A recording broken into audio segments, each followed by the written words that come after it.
Hello, my name is Konstantin and this is the second chapter in my journey or in my memories of how I came from glorifying to despising Russia in about 30 years. If you don't understand or don't follow what's going on here, then I suggest you to watch the previous videos in this series. In this series, I will continue with me going to school. When I went to school, first of all, I was shocked that all the teachers were speaking only Ukrainian. All the books were in Ukrainian, and even though I could perfectly read Ukrainian and I could perfectly speak Ukrainian, I was just frustrated. I could not understand why would we need or would we want to speak Ukrainian if we are perfectly fine speaking Russian. And also most of my books at home were in Russian, so I got used to read Russian and speak Russian, and when I went to school, even though I could do it, it was unnatural for me.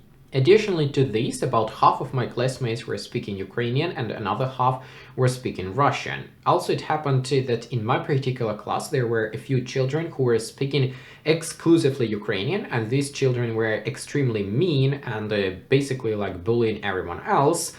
That's why I had a bit of a disagreement to speak Ukrainian, and I didn't really appreciate that I'm having my own language. I was just frustrated with it, and I didn't understand why do we need Ukrainian language if we are perfectly fine with Russian.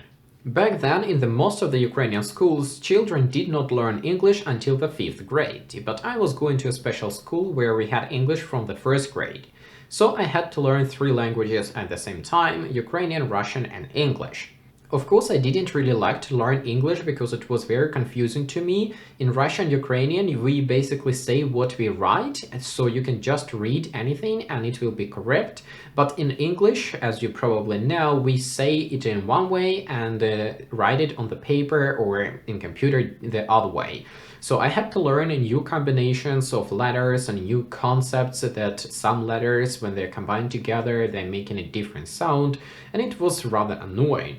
I remember that I was always trying to escape the English classes and just to try to play or something like that, and my parents were motivating me by telling a story about my dad's friend who was able to learn English well, and then he was able to get a job in the United States.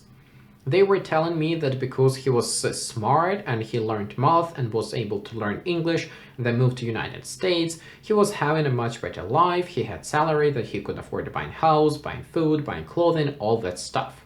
In one way, it was motivating me to study better because I understood the concept that if you study better, you learn something and then you can do better job and then you can get better salary.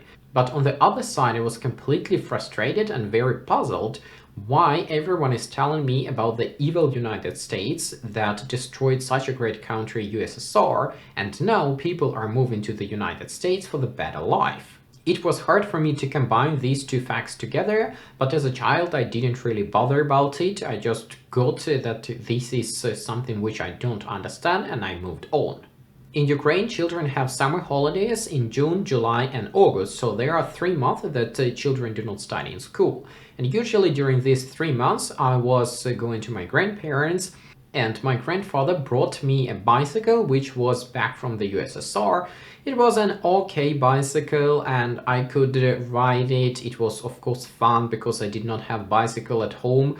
But I was just looking at the USSR bicycle and I was looking at the bicycle that my classmates had back in Kyiv, which were brought from abroad, and I was completely shocked. Like, everyone is telling me about the great country, the USSR, with working plants, with working medicine, with working education, with everything so great. And then I just look at my bicycle and at their bicycle, and I'm like, okay, I don't see what is great here.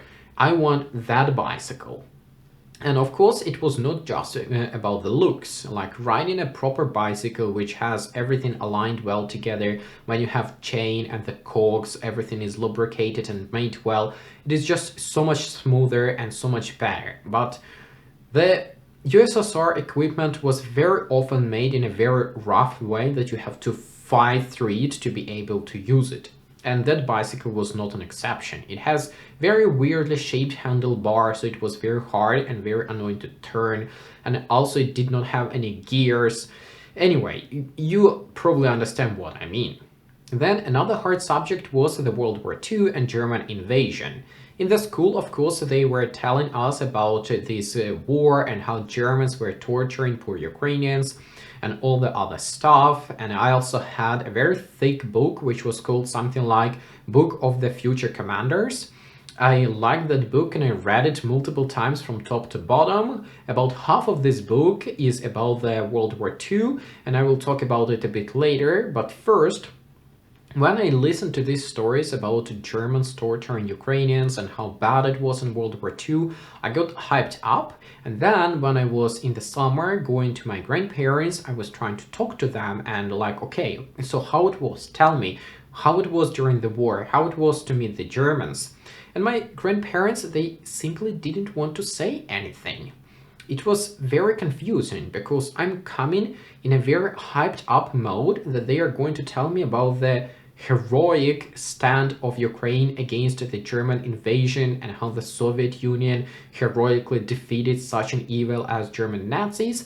But as soon as I start to ask and speak about it, they just go silent. After a while, I was able to pull a little bit information from my grandmother, but nothing from my grandfather. I don't remember my grandfather is telling anything in particular about the German occupation and about the war, like there were some bits here and there, but from my grandmother I have heard that they were happy when Germans came. She told me that she was sitting on a fence and then she saw that German tanks and German soldiers are entering their village. And none of the villagers were panicking, the villagers were coming out and meeting them. She also told me that a couple of German soldiers entered their house and demanded to be fed and asked to get a fried chicken and some eggs and milk, and I think I also remember about some bread. And I was very confused. I was like asking, so that was all? They did not beat you, they did not torture you, and they did not steal children? And she was saying like, no, that's what it. They just came to our house, they ate, and then they moved on.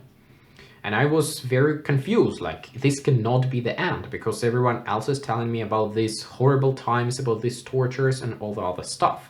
But year after year, I kept asking and was trying to pull a little bit more information from her.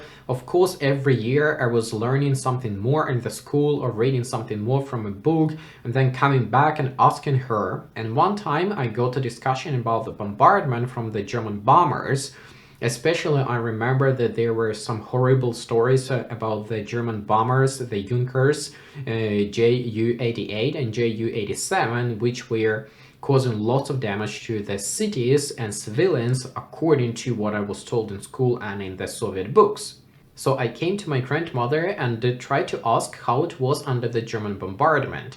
But what she told me was very shocking to me. She said that Germans never bombed their particular village, and she never had to hide from the German bombs. But when the Soviets were pushing Germans back, they were bombing everything. They didn't care about civilians, they didn't care about farms, and exactly that time she had to hide with her sisters and with her mother in a cellar to avoid the bomb hits. So this was on my grandmother's side. A few words about my grandfather's side.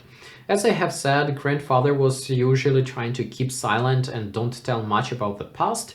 But I have heard different stories from my dad and from my mom, and sometimes from him talking to others. And what I have learned is that my grandfather's family was rather rich. They had a farm with a good income, they had livestock, they have fields with grain and other stuff. But of course, when the Soviets came, they just took everything and left the family with nothing. What was the most disgusting about this whole happening is that many local Ukrainian people joined the Red Army, and they were coming around with the Soviet soldiers and helping them to find the rich people in the village, in the town, and rob them. This also did not help me appreciate my country. Rather, I got the impression that Ukrainian people are such as snitchy bitches, which are always reporting about their neighbors and just looking for an opportunity to steal and kill. Another important subject that my grandmother was willing to talk about is the Great Famine that the Soviets caused on the Ukrainian territory, where millions of Ukrainian people died just because they did not have any food. But I'm going to talk about this in the next episode. Thanks for watching, bye bye.